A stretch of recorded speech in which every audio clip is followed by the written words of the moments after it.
Ketogenic diet is one of the most debated health topics at the time.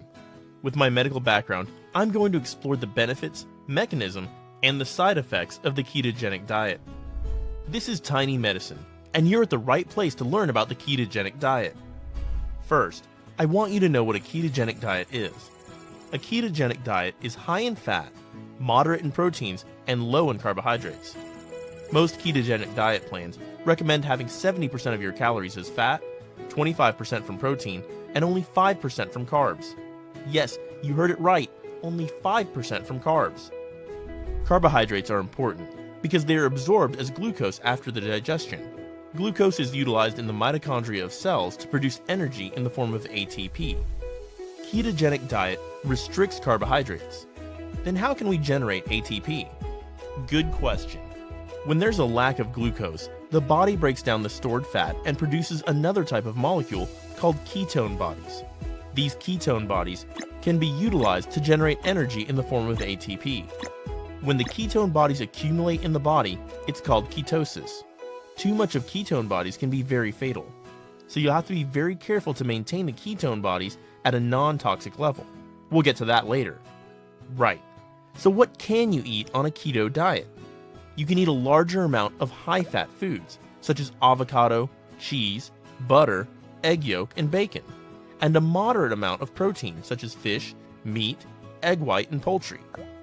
You're not advised to eat carb-rich foods, such as bread, cereals, rice, potatoes, and other starchy vegetables and fruit juices. Instead, you can eat tiny amounts of low-carb vegetables, such as leafy greens, tomatoes, and mushrooms. Alright, are you ready to talk about the long list of benefits of the keto diet? In the 19th century, long before insulin was discovered, there was a need for a low-carb diet for diabetic patients. And of course, keto diet did just that.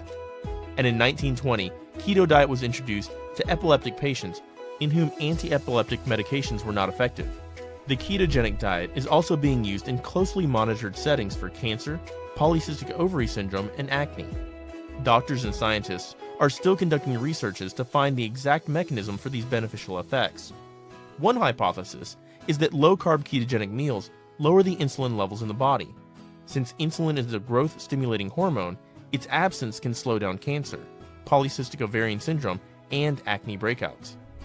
What do you think happens to the blood cholesterol levels if you switch to a fat-rich ketogenic diet? Strangely, it was found that LDL, or the bad cholesterol levels, were lowered and HDL, or the good cholesterol levels, were increased. Scientists believe this strange phenomenon is due to the low levels of insulin in the blood. These observations hint that ketogenic diet could be protective against ischemic heart diseases and strokes. Since the 1970s, the ketogenic diet is gaining considerable popularity due to its weight loss potential. The exact mechanism of weight loss is still not confirmed. One theory suggests that it takes more calories to convert fat into ATP than what it takes to convert glucose into ATP. Another theory points out that high amounts of fat and proteins in the diet satisfy your appetite faster. Well, then what do people have to fear about ketogenic diet? The most dreaded complication is the ketoacidosis. Too high levels of ketone bodies, especially in people with type 1 diabetes, can cause this potentially fatal condition. Therefore, it's always advised to consult your physician before you start a ketogenic diet. A high-fat diet may be challenging to maintain.